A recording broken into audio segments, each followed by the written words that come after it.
You say that the Bible has been mistranslated and altered, yet the discovery of the Dead Sea Scrolls in the 1950s have proven that claim to be false. They do?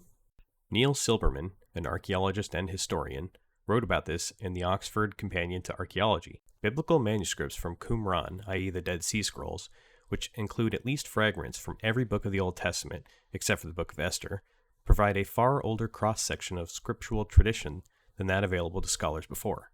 While some of the Qumran biblical manuscripts are nearly identical to the Masoretic Hebrew text of the Old Testament, some biblical manuscripts found in Cave 4 exhibit dramatic differences from the Masoretic text in both language and content.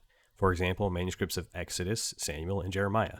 In their astonishing range of textual variants, the Qumran biblical discoveries have prompted scholars to reconsider the once accepted theories of the development of the modern biblical texts from only three manuscript families: of the Masoretic text, of the Hebrew original of the Septuagint, and of the Samaritan Pentateuch.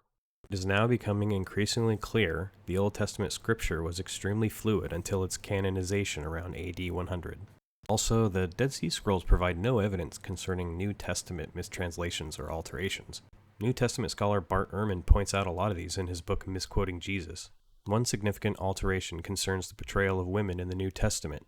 Ehrman argues that the phrase instructing women to remain silent in churches was likely a later addition.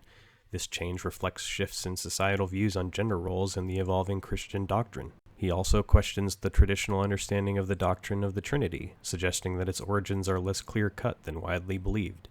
Subsequent edits in the text, influenced by differing theological perspectives, complicate the original meanings. Ehrman's analysis also includes reflections on the process of transcription and the illiteracy of many early copyists. Errors arose due to fatigue, lack of understanding, and sometimes deliberate omissions or additions. This history highlights the very human element involved in the transmission of divine texts.